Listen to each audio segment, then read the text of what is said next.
¿Sabías que existen muchas formas de alimentar tu amor propio o de tener un autocuidado? El ejercer el amor propio va más allá de una dimensión de tu persona, sino que abarca muchas más dimensiones que quizás desconoces o no ves tan importante. Pero si descuidamos varias áreas y solo nos concentramos en una sola o máximo en dos, estaríamos descuidando otros aspectos importantes del autocuidado que tienen mucho peso en nuestra vida.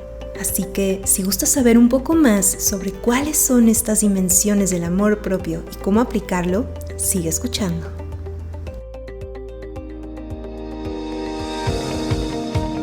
Despierta tu alquimista.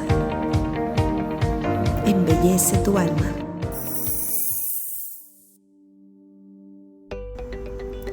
Hola, mi querido alquimista, ¿cómo estás? Espero que estés mejor y mejor, esperando que el camino de embellecer tu alma sea cada vez más y más armónico. Bienvenido como siempre a Mi Alquimia Emocional, el podcast que alimenta tu alma.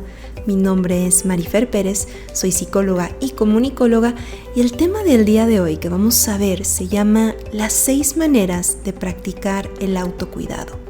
A mí me gusta describirlo como 6 maneras de aumentar tu amor propio en tu ser en distintas dimensiones de él.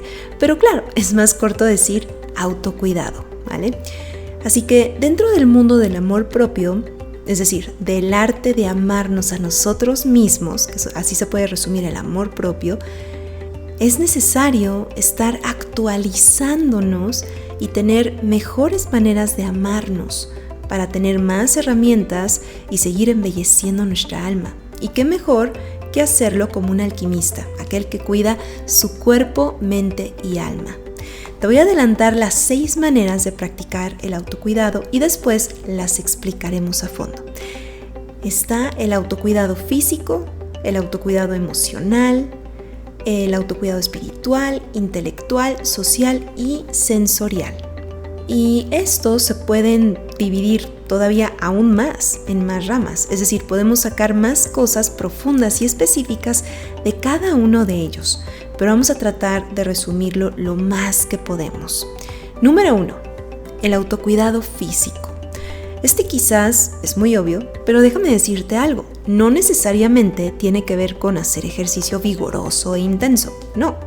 La clave con el autocuidado de nuestro cuerpo es hacer algo que disfrutemos y que no lo sintamos como una obligación. Esto puede ser quizá hacer yoga, tai chi, bailar, patinar, caminar en el parque, hasta comer más frutas y verduras, porque eso también es tener cuidado de nuestro cuerpo. Y hasta dar un paseo en bici, etc. Cuando disfrutamos de nuestro cuidado corporal o físico, esto nos trae muchísimos beneficios neuroquímicos que cuando no lo disfrutamos. De todos modos, el darle ejercicio a nuestro cuerpo, el ejercitarlo, te beneficia y provoca que segregues más químicos de bienestar y placer en tu cuerpo. Pero el beneficio es aún mayor cuando encuentras algo que ayuda a tu cuerpo, pero a la vez lo disfrutas. Puede ser incluso más de una actividad, no necesariamente te tienes que casar con solamente un deporte o una actividad física, sino que parte del amor propio es abrirte a otras opciones que también puedes disfrutar hacer y que aún desconoces. Y lo puedes hacer de vez en cuando, o quién sabe, quizá lo tomes como parte de tu rutina. Yo recuerdo cuando me lastimé la rodilla, hace ya muchísimos años, ahorita ya estoy bien, pero cuando me lastimé la rodilla no podía ir al gimnasio, no podía correr. Entonces me metí a hacer yoga, también me metí a nadar. Aunque no fui tan fan de la natación, pero sí me di cuenta que me comenzó a gustar el yoga y lo comencé a hacer mientras mi rodilla se recuperaba. Y si no hubiera sido por eso, no me hubiera abierto, pero pude experimentar los beneficios del yoga y reconocer que es otra actividad física que puedo hacer si no es correr o ir al gimnasio, al igual que experimenté las maravillas del Chinan Chikung. Quizá lo conoces, quizá no, pero en otro podcast hablaré sobre él, que es wow, ¿verdad? Que te cambia tu vida por completo cuando comienzas a hacer el Chin An Chi Kung. Y son ejercicios súper sencillos. Pero bueno, este sí es un tema muchísimo más profundo que merece su propio episodio. Vamos al siguiente. Número 2. El autocuidado emocional. Básicamente, el autocuidado emocional es el comenzar a hacer conciencia de nuestras emociones. ¿Qué sientes? ¿Puedes identificar tu sentir en todo momento? O quizá te cuesta trabajo identificar tus emociones y prefieres no mostrarte vulnerable. Quizá prefieres callar tus emociones porque no sabes identificar ni qué sientes y mucho menos sabes expresarlas. Por lo tanto, esto tiene que ir en orden y por pasos. Aunque creas que puede ser algo súper sencillo, no lo es para muchos, ya que muchos no fueron criados o educados para identificar lo que sienten y mucho menos demostrarlo de manera asertiva y respetuosa. Así que en el punto más básico de este cuidado, ya que como decía antes, podemos sacar demasiados puntos e ir mucho más a profundidad, pero antes de eso es importantísimo manejar la parte más básica del mundo emocional. ¿Y qué es? Tal cual como preguntarnos qué sentimos, qué sientes, qué siento. Y para esto lo puedes ir ejercitando al tener un diario, o como dicen ahora, hacer journaling. En otras palabras, es escribir un diario de lo que sientes, el cómo fue tu día y cómo fue tu sentir en ese día.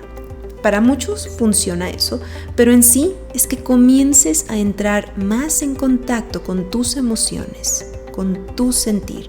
Es hacer consciente lo que te detona, por qué te detona, cuáles son tus patrones de pensamiento no tan buenos y cuáles sí te benefician, y poder encontrar nuevas formas de trabajar con tus emociones.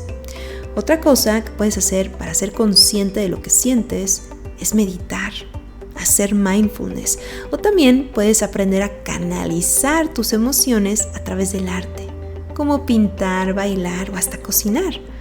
Aprende a conocerte a través de tus emociones, ya que esto es indispensable para practicar la inteligencia emocional y créeme que te va a ayudar el resto de tu vida, para tu trabajo, para tus relaciones de pareja, para tus amistades, para todo. El hecho de que tú sepas gestionar tus emociones, y bueno, claro, antes de saber cómo gestionarlas, saber identificarlas, vas a tener un camino muchísimo más armónico en tu vida. Número 3. El autocuidado espiritual.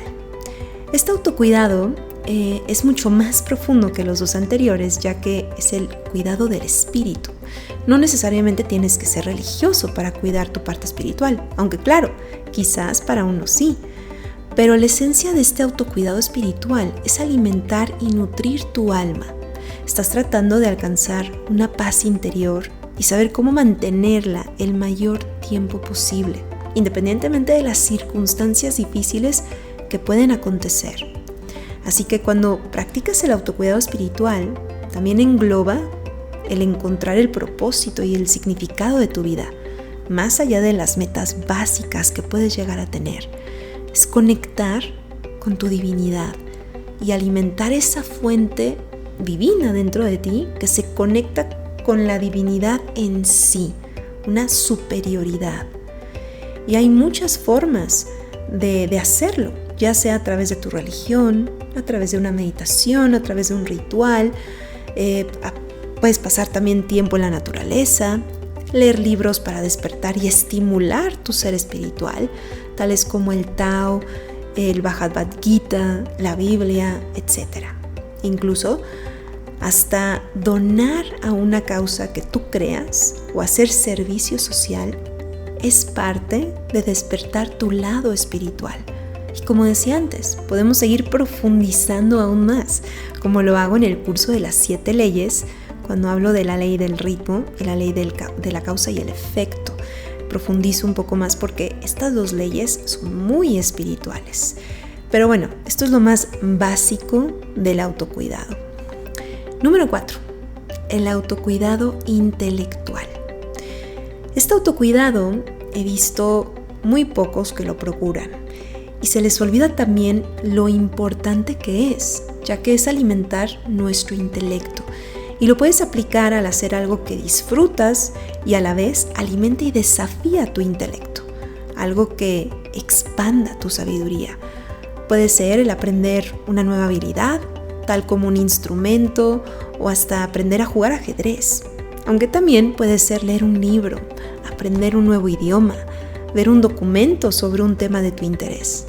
Es súper importante seguir alimentando nuestra parte intelectual para seguir ejercitando nuestra mente, no solo por nuestra salud mental y cerebral, literalmente, pero también es muy agradable tener una plática con alguien que sabe de otros temas.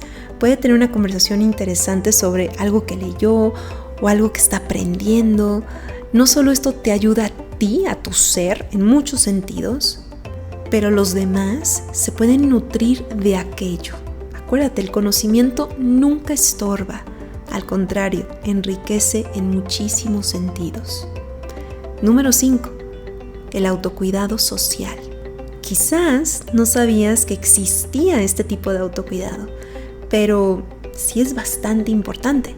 Quizás pueden tener una perspectiva distinta a los que son introvertidos, a los que tienden a ser más extrovertidos, ya que los niveles de comodidad social pueden diferir en ambos. Sin embargo, el conectar con alguien es importante para el ser humano en sí. Aparte, nos guste o no, somos seres sociales y es necesario ejercitar esta parte. Y francamente, creo que se está perdiendo hoy en día esta parte cada vez más con las nuevas generaciones, porque observo que muchos no saben cómo conectar con la gente si no es en el mundo digital, y se olvidan que existe un mundo fuera del mundo digital que también es igual de importante o incluso más. Así que una de las formas que puedes practicar ese autocuidado es pasar tiempo, por ejemplo, con tus seres queridos y amigos, es lo más obvio, ¿no? También le puedes hablar a un amigo que no le hablas desde hace muchísimo tiempo, ponerte en contacto con él o con ella. Puedes también hacer conversación casual con alguien que también está recogiendo su café, no sé, ¿no? Y solo te estará tomando 1 o 2 minutos, pero estarás ejercitando el autocuidado social, tu autocuidado social. Noto que hay personas que ya ni saludan en los elevadores, hasta por cortesía, ¿no? Ya ni porque estás de humor, sino por simple cortesía. He notado también que hay personas que sí evitan hablar y que lo sienten mucho mejor el que no tener un diálogo y mejor hacerlo por teléfono. Pero si lo hacen en un extremo, se convertirán en seres que no saben socializar. Y es indispensable eso en la vida. Aunque hagas home office, aunque prefieras comunicarte por mensajito, es necesario siempre el trato humano. Y eso también se practica y se alimenta. De hecho, quiero hacer una pequeña pausa, porque ahora recuerdo que hace como 1 año, cuando fui a los laboratorios para sacarme una prueba COVID antes de irme de viaje, ya me imagino que sabes que antes era necesario para todo, y resulta que estaba yo ahí, me acompañó una tía que también se iba a sacar la misma prueba, y mientras estaba yo ahí en la ventanilla pagando la prueba, mi tía estaba esperando en la sala de espera. Y escucho cómo entra un joven de como de 19, 20 años, no tenía más, y toma su turno y se sienta a esperar enfrente de mi tía. Y de pronto comienza él a tener una conversación con ella y comienza a decir: ay, qué pesado, pero vengo aquí porque estoy iniciando la universidad y para ir a una reunión en casa de un amigo necesito traer una prueba COVID. Y ni modo, así es esto. Y mi tía respondiendo: no sabía que así se hacía ahora, pero sí entiendo. Y le responde el joven: sí, ¿quién diría? Pero ni modo que no vaya. Y entiendo al dueño de la casa, está teniendo precauciones, pero me pongo a pensar cuántas pruebas de COVID tendré que sacarme en el año para poder socializar con la gente. Y bueno, el punto es que así comenzó una conversación simple y agradable de 5 minutos, hasta que fue el turno de él y se despidió muy amablemente, ¿no? Pero me impresionó encontrar a un joven que iniciara una conversación con alguien que desconocía y era mucho mayor que él, el cual era mi tía, por supuesto, ¿no? Porque últimamente ya no te encuentras esto en las nuevas generaciones. Noto que hay mucho miedo a socializar o no saben muy bien cómo socializar. Y lo menciono porque también lo he visto en terapia y claro que se puede tratar, pero es cuestión de voluntad y de práctica. Antes, sin el mundo digital, estábamos mucho más obligados a convivir, a socializar, a hablar, negociar, pero ya que se abrió este mundo, he notado que se brincan muchos pasos importantes para poder tener este autocuidado social fuerte y sano. Número 6. El autocuidado sensorial. Quizás tampoco habías escuchado mucho sobre este tipo de autocuidado, ya que a muchos se les olvida o pasa desapercibido el nutrir nuestros 5 sentidos. ¿Cuáles son? La vista, el olfato, la audición, el tacto y el gusto. Lo cual es excelente para atraer a tu mente al presente y también ayuda a bajar los niveles de estrés en tu cuerpo. Esto lo puedes practicar al encender una vela aromática, oler aceites esenciales de tu gusto, escuchar música suave y relajante de tu gusto. No necesariamente tienes que escuchar a Mozart. Puede ser otra más moderna que te ayuda a calmar tu mente y sea relajante. Caminar sobre el pasto o la arena. Porque cuando caminamos sobre estas superficies, ayudamos a nuestro cuerpo a revitalizarse. Aparte de que la tierra misma nos brinda su energía al estar descalzos y conectar con ella. Pero en sí, te revitalizas. Puede ser ver un paisaje, ya sea en vivo o que busques imágenes de tus paisajes favoritos. O ver simplemente un cuadro de un paisaje que te encanta y perderte en él unos minutos. Eso es la magia del arte que te transmite mucho. Y para el gusto, puedes estimular tu parte gustativa de la manera más simple hasta la manera más profunda.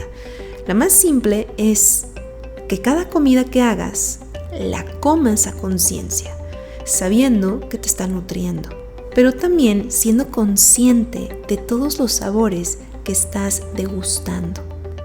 El comer despacio y ser consciente de cada bocado. Como también, si quieres profundizar este autocuidado sensorial del gusto, puedes con una uva comenzar a morderla suavemente y ser consciente de su sabor, de su textura, el aroma, la jugosidad, la temperatura, etc. Y comer esa uva en 2 minutos. Una uva, en 2 minutos. En otras palabras, disfrutar o alargar ese tiempo de ser consciente de lo que estás percibiendo al comerte esa uva. Cómo la estás disfrutando. Muchos también lo hacen con el chocolate. Lo puedes hacer con distintos chocolates, no solo con el que tiene más azúcar, sino que puedes intentar un cachito del que tiene 50% cacao, luego otro cachito del 75%, luego el del 85% y hasta llegar al 100%. Y ver qué experiencia tienes. Todo esto alimenta nuestros sentidos y los agudece. A mí siempre me gustaba adivinar, por ejemplo, en mi parte sensorial, me gustaba siempre adivinar los aromas de las fragancias, de los perfumes o las notas que contenía. Recuerdo que cuando yo era pequeña, mi mamá y yo jugábamos a adivinar qué había en las fragancias. Entonces, teníamos que adivinar qué notas había más fuertes y cuáles eran las notas del medio del perfume o las más sutiles, o aquellas que le daban más cuerpo. Y era divertido reconocer cuáles eran las diferentes notas de madera, las distintas notas florales, las especies. Y fue así, yo creo, como fui agudizando mi olfato.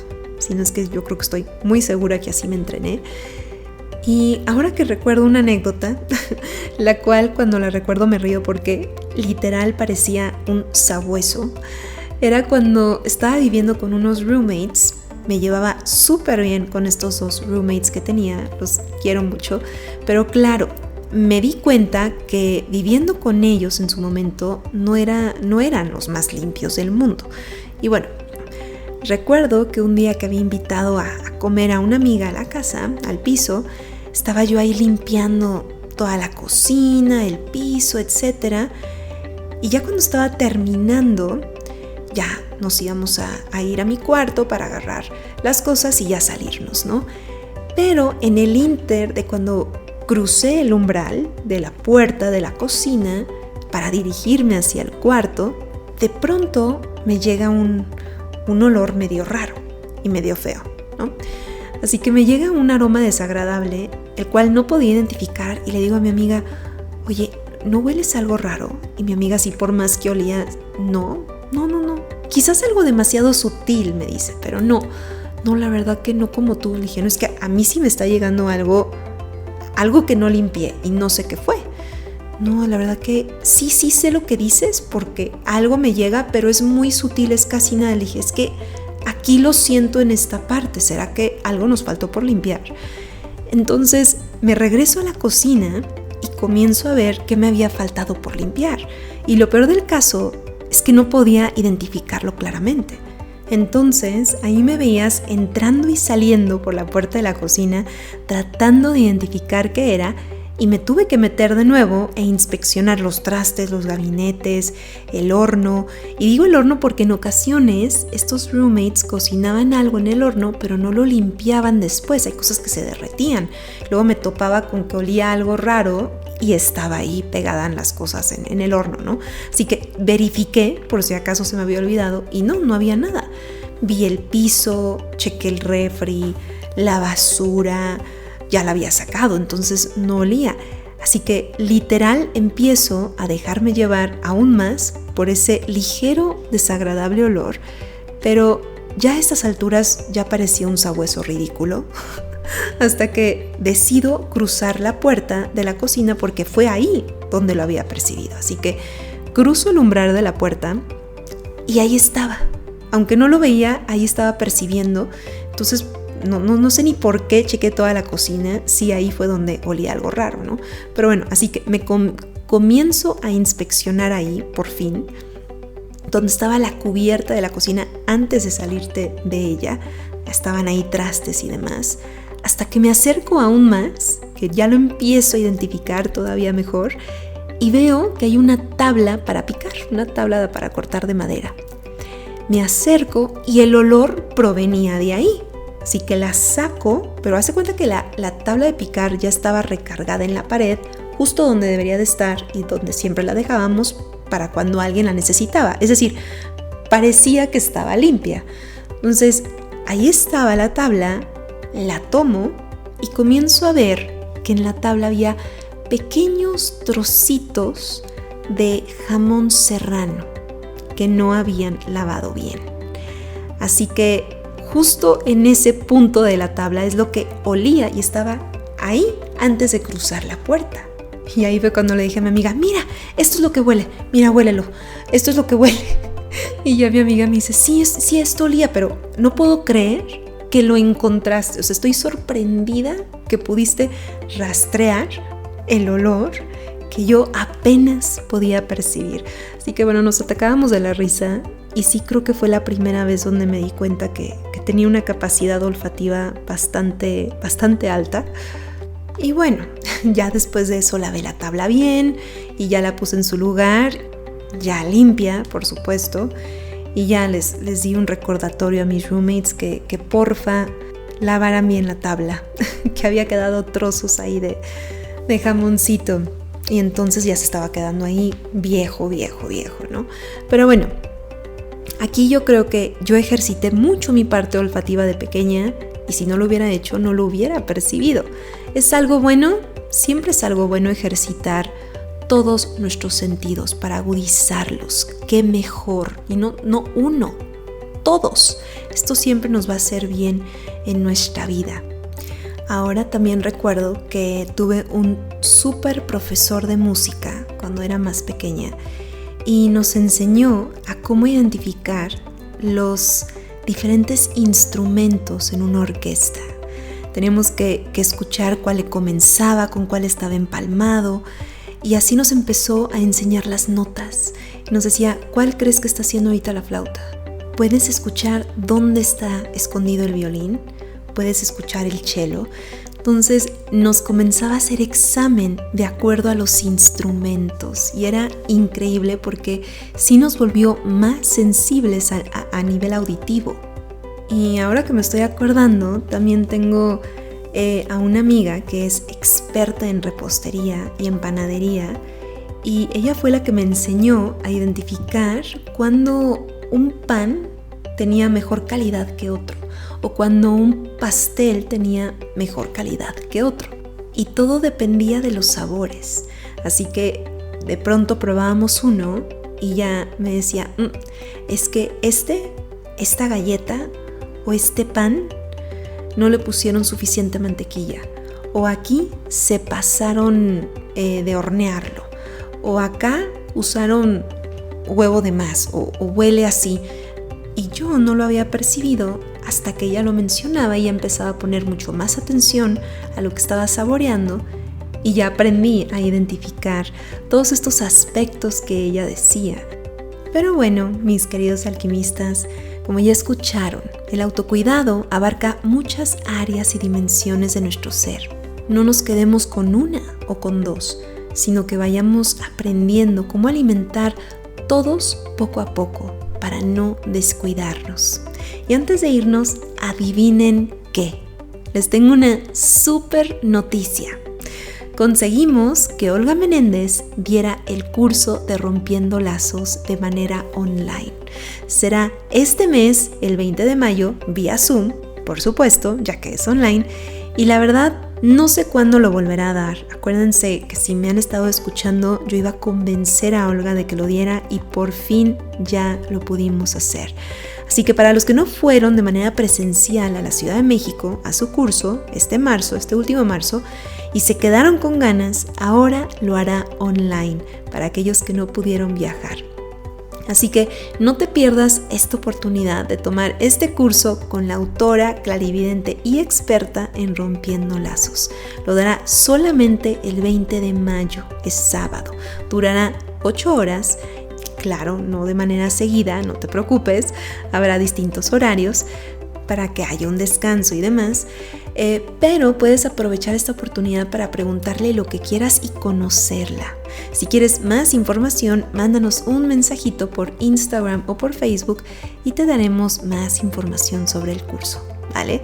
Pero mientras, les mando un abrazo lleno de alquimia y nos estamos escuchando aquí mismo en Mi Alquimia Emocional, Alimento para tu Alma.